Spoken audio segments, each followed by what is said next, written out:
Hello guys, आप सभी का स्वागत है। उम्मीद करता हूँ आप सभी अच्छे होंगे और अपनी पढ़ाई में व्यस्त होंगे। इस वीडियो में हम बात करने वाले हैं यूपी राज्यसभा लेखपाल की मुख्य परीक्षा के बारे में।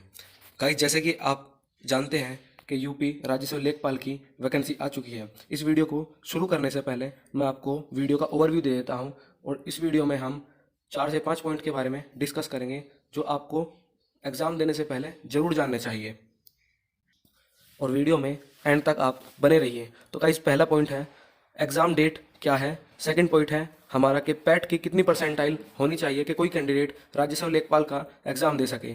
तीसरा पॉइंट है हमारा एज लिमिट के बारे में। चौथा पॉइंट है हमारा एप्लीकेशन फ़ीस क्या होगी। और पाँचवा लास्ट पॉइंट क्या होगा हमारा गाइज, वो होगा हमारा सिलेबस। आई थिंक वीडियो का इतना ओवरव्यू काफ़ी होगा। तो चलिए इसी के साथ बढ़ते हैं, वीडियो को हम शुरू करते हैं। गाइज, इस वीडियो में आपको सिर्फ मेन पॉइंट बताऊंगा। वीडियो को छोटा करके बनाना होता है, इसलिए मैं आपको सिर्फ जो भी मेन पॉइंट होगा सिर्फ मैं आपको वही बताऊंगा। तो गाइज, हम बढ़ते हैं अपने पहले पॉइंट की तरफ, एग्जाम डेट। गाइज, आप यहाँ पे देख सकते हैं कि ऑनलाइन आवेदन शुल्क सीमा जमा करने की तिथि 7/1/2022 से लेकर 28/1/2022 तक होगी। आवेदन में संशोधन करने की अंतिम तिथि 4 फरवरी 2022 है। गाइज, मैं आपको बता दूं कि आपको एग्ज़ाम फॉर्म आज के दिन से 2 या 3 दिन से बाद से स्टार्ट करना है, यानी आपको 10 जनवरी से फॉर्म स्टार्ट करना है। और गाइज, मैं आपको बताता हूं कि आप अपना फॉर्म 15 या 20 तारीख तक अपने सभी कैंडिडेट इस भर्ती के लिए सभी कैंडिडेट अपना फॉर्म फिल कर लीजिएगा। अन्यथा अगर आप ऐसा नहीं करेंगे तो बाद में आपको प्रॉब्लम आएगी, साइट नहीं चलेगी, साइट हैंग हो जाती है। इसलिए फिर कुछ कैंडिडेट के फॉर्म नहीं भरे जाते हैं और फिर वो लोग कमेंट बॉक्स में या फिर किसी दूसरे टीचर के थ्रू ट्विटर कैंपेन चलवा के तभी जाके उनकी प्रॉब्लम का समाधान होता है। गाइज, आप सभी से रिक्वेस्ट है, आप प्लीज़ ऐसी हरकत मत कीजिएगा। आप सभी अपने फॉर्म टाइम से भर लीजिएगा। तो गाइज, आप देख सकते हैं नोट पॉइंट में कि यहाँ पर जो इन्होंने तारीख दी है आवेदन आवेदन फॉर्म जमा करने की, वो 28/1/2022 तक दी है। यानी इसके बाद आप आवेदन के लिए अप्लाई नहीं कर सकते। लेकिन इसके बाद आप 4 फरवरी 2022 तक अगर आपने आवेदन कर लिया है तो उसकी फीस आप कटवा सकते हैं। गाइज, मैं आपको फिर से ये बात याद दिलाना चाहता हूँ कि आप अपना फॉर्म 25 से पहले ही जरूर, 25 या 20 से पहले ही आप जरूर भर लेना। तो चलिए बढ़ते हैं नेक्स्ट पॉइंट की तरफ। तो गाइस, जैसे कि हम आ गए हैं अपने नेक्स्ट पॉइंट की तरफ, ये सबसे इंपॉर्टेंट पॉइंट है जो हर कोई कैंडिडेट पूछता था कि पैट का क्या रोल लगा। तो अभी अभी हमारे पास नोटिफिकेशन में कुछ भी एक ऐसा स्पेसिफिक नहीं है कि पैट पे कितनी परसेंटाइल होगी, लेकिन इन्होंने ये सीधा सीधा बता दिया है कि अभ्यर्थियों की शॉर्ट लिस्ट उनके पैट के आधार पर की जाएगी। यानी जो भी आपका पैट स्कोर होगा उसके आधार पर ही आपकी परीक्षा कराई जाएगी। तो चलिए बढ़ते हैं नेक्स्ट पॉइंट की तरफ। तो गाइस, नेक्स्ट पॉइंट है हमारा आवेदन प्रक्रिया के संबंधित निर्देशक। गाइस, इस पॉइंट में हमको बताया गया है अभ्यर्थी को पीईटी के रजिस्ट्रेशन नंबर की प्रमाणिकता हेतु 2 विकल्प दिए गए हैं। वे 2 विकल्प, एक तो फर्स्ट विकल्प है थ्रू पर्सनल डिटेल और सेकंड विकल्प है आपका ओटीपी। तो चलिए बढ़ते हैं नेक्स्ट की तरफ, एप्लीकेशन फॉर्म। गाइस, ये नीचे बताया गया है कि एप्लीकेशन फॉर्म में डिटेल या फोटो सिग्नेचर के बारे में। और नेक्स्ट बढ़ते हैं हम आगे। गाइस, ये वैकेंसी उन लोगों के लिए सबसे ज़्यादा गोल्डन अपॉर्चुनिटी होने वाली है जिस भी कैंडिडेट का यूपीएसआई में अच्छा स्कोर नहीं रहा। तो चलिए बढ़ते हैं, आवेदन फीस और शुल्क के बारे में बता देता हूँ गाइस मैं आपको। आप किसी भी कैटेगरी से हो, आप सभी के लिए 25 रुपये आवेदन फीस होगी। और गाइज, ये फीस आप कैसे भी करवा सकते हैं, card, debit card, internet banking या किसी भी चालान के थ्रू आप इस फीस को कटवा सकते हैं।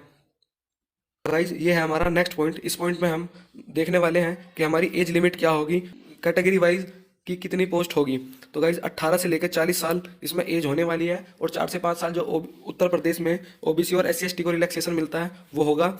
और अनारक्षित की आप सीट देख सकते हैं, 3271 सीट है। अनुसूचित जाति की 1690 सीट है। अनुसूचित जनजाति की 152 सीट है। और गाइज, ओबीसी की 2174 सीट है। यानी टोटल मिलाकर 8085 सीट है। यानी इतनी ज़्यादा भर्ती शायद नहीं आगे कभी इस पोस्ट पर आएगी। जैसे यूपीएसआई में 9500 कुछ वैकेंसी आई थी, इसी तरह से गाइज इस यूपी लेखपाल में इतनी सारी वैकेंसी आएगी। चलिए गाइज, बात कर लेते हैं एलिजिबिलिटी के बारे में।